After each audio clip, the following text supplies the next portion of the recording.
So ayan, good day po sa inyo lahat. Nandito po tayo ngayon sa Dolores ulit, Dolores, Quezon.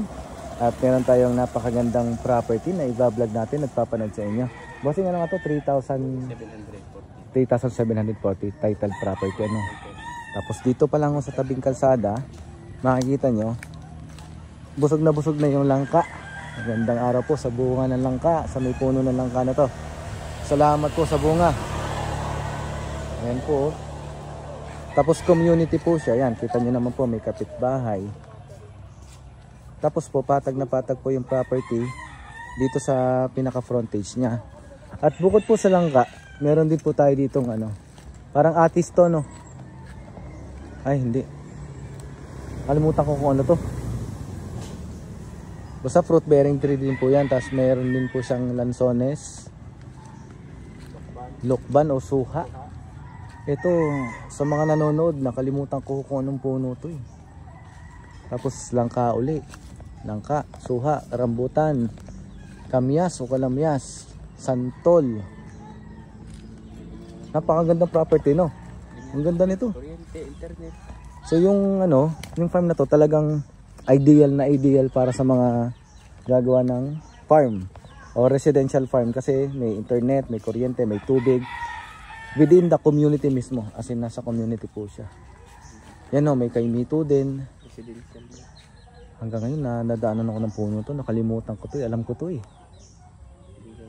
Google ko na lang, nalagay ko na lang sa description. Ayan. So yung hangganan ng kabila may bakod na. Yung kabila din ho may bakod na. Dito naman sa kabilang to, meron silang parang backyard piggery. Backyard. So hindi naman hindi siya maamoy. Para sa akin hindi ko siya naaamoy. Walang amoy. Pero siyempre pag may nag-aalaga ng baboy, expect nyo na malapit sa parang cage o coral ay aamoy talaga. So ito ay talagang pang residential farm sa mga gustong magkaroon ng retirement home. Mga retirement home. Tapos yan, sampalok. May mangga. Halos ano na, kompleto na. Halos kompleto na nga. Kompleto na yung mga kilalang prutas na kukuha natin. May kape. May kape ako nakita dito. May kape. Alin? Hindi, ito. Kay Mito to. Yun ang kape. Oh, ito. Yan, Star Apple. Mas gusto niya Star Apple. Ayaw mo kay Mito. Sige. Ang baba. Sabi ko. Tapos to ay langka uli. Ito ay kakao. Kakao. Yan o. Alam mo bang ano? Bumili pa ako ng ilang kakao nung nakaraan. 1 linggo ko nang pinapatuyo yung buto. Gagawin kong ano, tableya.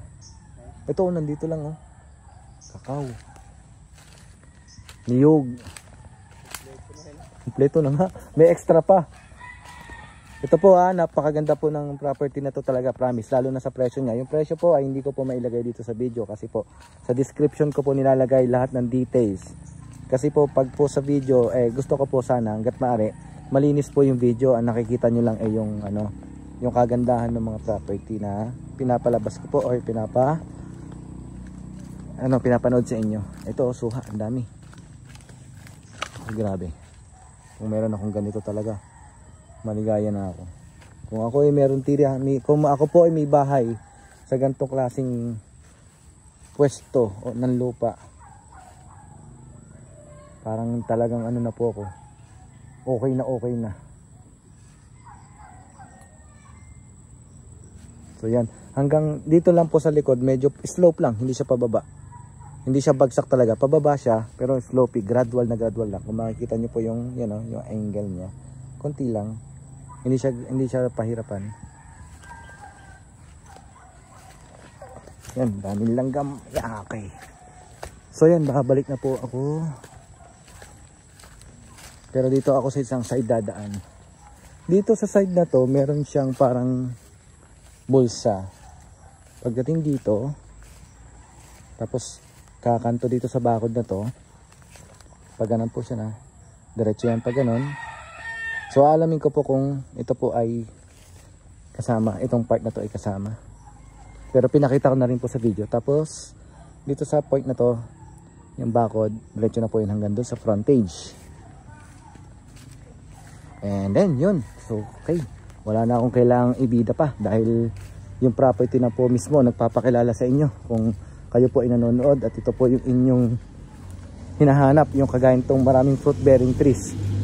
Talaga pong madalas ito yung request sa akin, kaya ito pong property na to, ito po ay parang package na kung tutusin. Patag, maraming fruit bearing trees, titulado, nasa community.